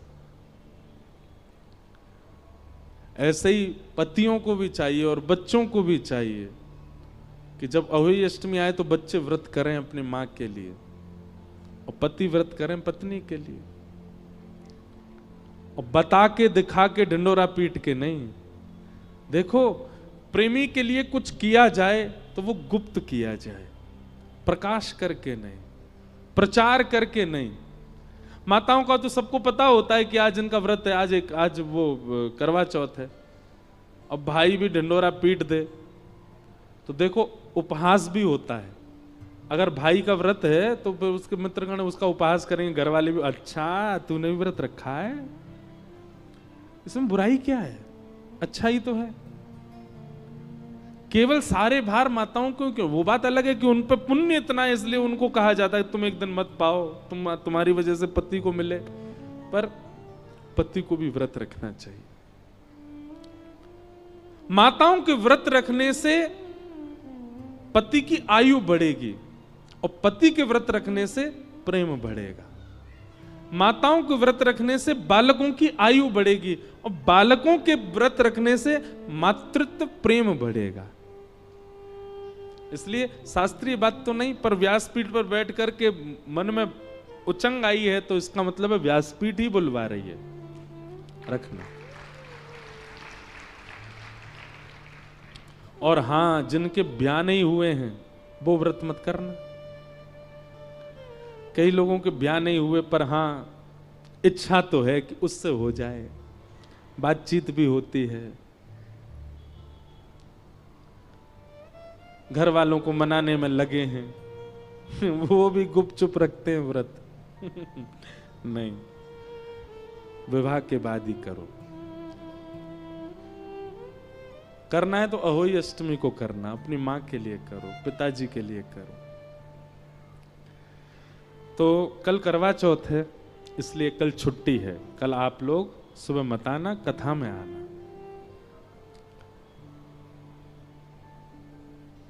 बाकी हम परसों से मिलेंगे 11 से 12। लाल जी के दर्शन भी होंगे और उसके बाद फिर यहाँ कथा होगी। तो थोड़ी देर में महात्म्य पूरा कर देते हैं। ज्ञान का मतलब समझ गए किसको कहते हैं? यह विवेक उत्पन्न हो जाना, क्या सही है क्या गलत है, मेरे लिए, मेरे अपनों के लिए, समाज के लिए, यह बुद्धि विवेक प्रकट होना। अच्छा एक बात बताएं, पता सबको होता है कि क्या सही है क्या गलत है, पर उस सही गलत पर अमल करना, सही है ये रास्ता फिर भी उसको नहीं अपना के गलत पर जाते हैं, यह भी गैर आध्यात्मिक व्यक्ति का लक्षण होता है। जो आध्यात्मिक नहीं होता ना, उसको पता है कि ये गलत रास्ता है, ये सही रास्ता है, वो फिर भी गलत पर चला जाता है। क्यों? आध्यात्मिकता ही, भगवान नाम ही, भगवत कथा ही हमको इतना बल देते हैं कि हम सही रास्ता देख के सही पर चलें। दुनिया में सबको पता होता है कि वो गलत क्या कर रहा है। ये बात भूल जाइए कि आपने अनजाने में किया ना। 0.1% ऐसा होता है कि कोई व्यक्ति अनजाने में कुछ गलत करे, सब जानबूझ करके गलत करते हैं। हमको पाप क्यों लगता है, हम नरक क्यों जाते हैं? यमराज ये तो कहते हैं क्योंकि हमको पता था कि ये पाप है फिर भी हमने किया। कथा विवेक बुद्धि जागृत कर देती है, और विवेक बुद्धि जागृति नहीं करती, जागृत करने के बाद सतमार्ग पर चलवाती भी है। उसको विवेक, उसको ज्ञान कहते हैं। और वैराग्य मतलब सबके मध्य रहते हुए भी किसी के प्रति आसक्ति ना होना, ये वैराग्य है। सब छोड़ देना उच्चतम वैराग्य नहीं है। सबके बीच रह के किसी के प्रति ममत्व ना होना, ये उच्चतम वैराग्य है।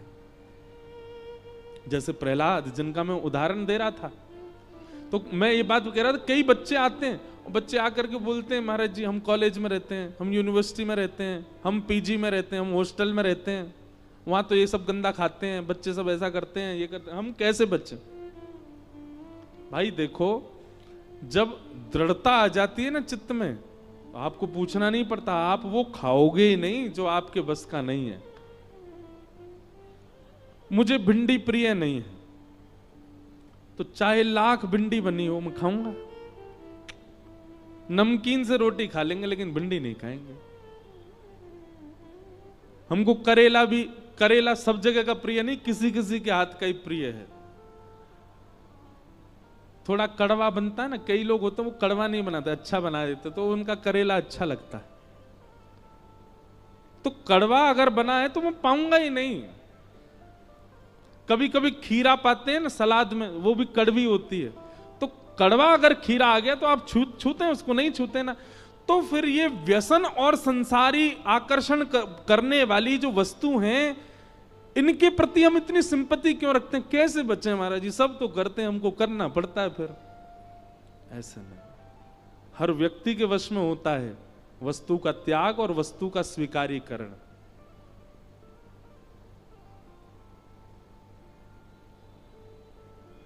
हम विदेश में रहते हैं, ऐसा, ये सब बहाने हैं।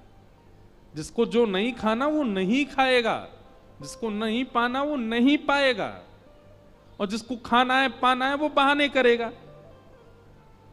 इसलिए वैराग्य का मतलब क्या है? सब वस्तुओं के बीच में रहते हुए भी उनके प्रति आसक्ति ना होना, यही वैराग्य है। और ये दोनों कथा हमको, कथा ही निपुण करती है इन दोनों में।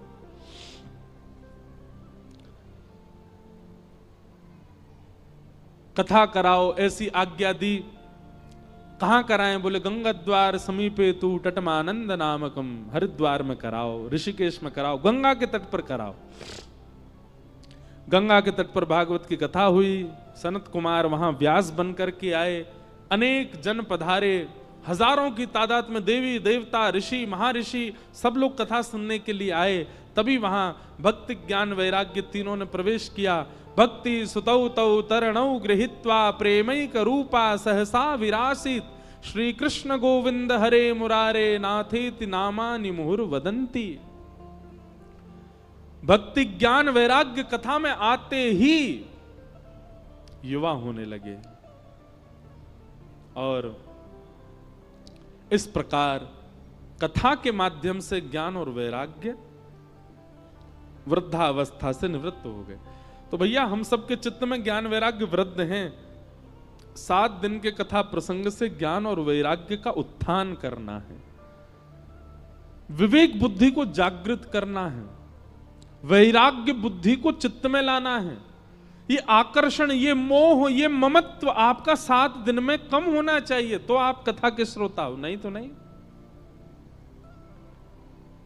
कथा मनोरंजन का विषय नहीं है, ध्यान से सुनिएगा।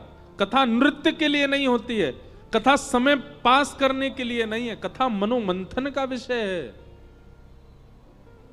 मंथन किया करो। मैं तो एक बात और कहूं, मेरा नियम है, अभी आज तो टूट गया पर नियम है, कथा के पहले कथा के बाद 1 घंटा मौन। हमने नासिक में 1 महीना की कथा की, तब से हमारे वहां के महाराज जी ने नियम लगा दिया हमारी कथा में कि कथा से पहले और कथा के बाद आपको मौन रहना 1 घंटा। और उस मौन का यह प्रभाव होता है, कई बातें मंथन से, मौन रहेंगे तो मंथन चलेगा, मन चलेगा, मन चलेगा तो मन कहीं और चल नहीं सकता, भगवत भाव में चलेगा। भगवत भाव में चलता तो नए नए भाव उत्पन्न होते हैं, आते हैं बोलने में।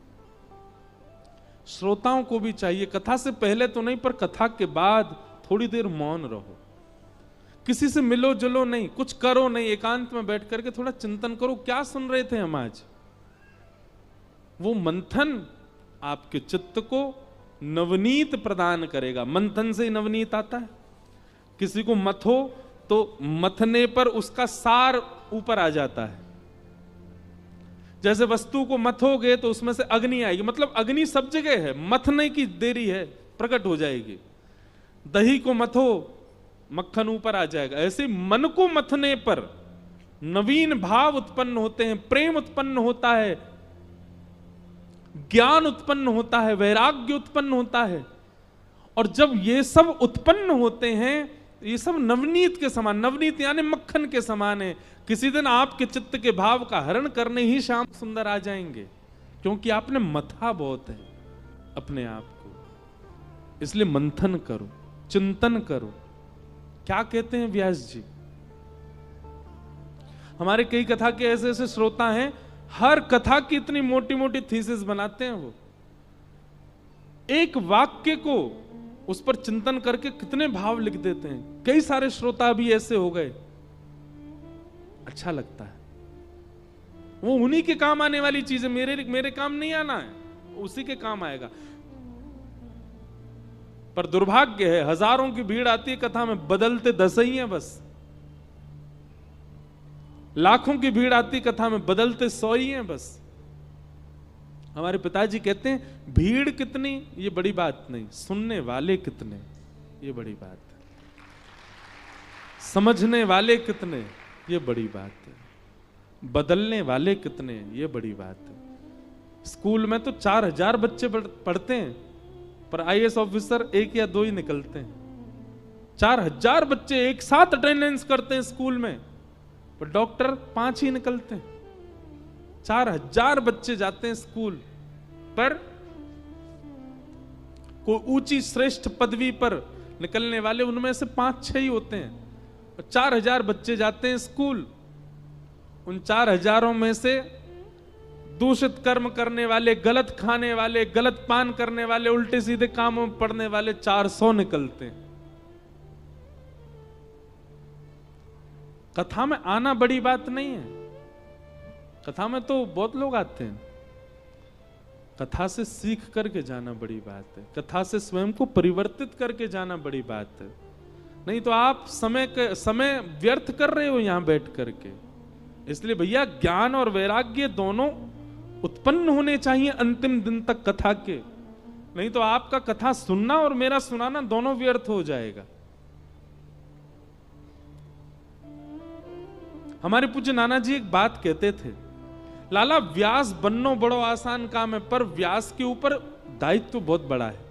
मैंने कैसे नाना जी, तो हमारे नाना जी कहते हम व्यासों से भी पूछताछ तो होगी, तो तुमको व्यास बना के भेजा था और तुम्हारे पूरे जीवन को अगर देखें तो तुमने कम से कम नहीं तो अब तो बहुत भीड़ आती है कथा में, तो उस अनुसार लगा लें अगर अनुमान, मान लो संपूर्ण जीवन में 50 लाख लोगों को कथा सुनाई, अब तो लाइव में भी सुनते हैं तो उस अनुसार तो, और मान लो 1 करोड़ लोगों को कथा सुनाई अपने पूरे जीवन में, ब्रह्मा जी कहेंगे तुम्हारी कथा में आने वाले लोगों की संख्या थी 1 करोड़ पूरे जीवन में, लेकिन परिवर्तन हुआ केवल 150 का। तो बचे हुए जो 1 करोड़ में से 150 हट करके जितने बचे, वैसे इतने कम तो नहीं होंगे, 1000-1500 तो बदल ही जाएंगे, 1000-1500 मान लो बदल गए, तो फिर ब्रह्मा जी बाकियों का पूछेंगे ये क्यों नहीं बदले। अब उस समय अगर हम जैसे स्कूल में क्लास में 40 में से 5 बच्चे पास बाकी के फेल, तो प्रिंसिपल बुला लेगा टीचर को, क्या पढ़ाते हो तुम, सारे बच्चे फेल हो गए तुम्हारी क्लास के। ऐसे ही वक्ता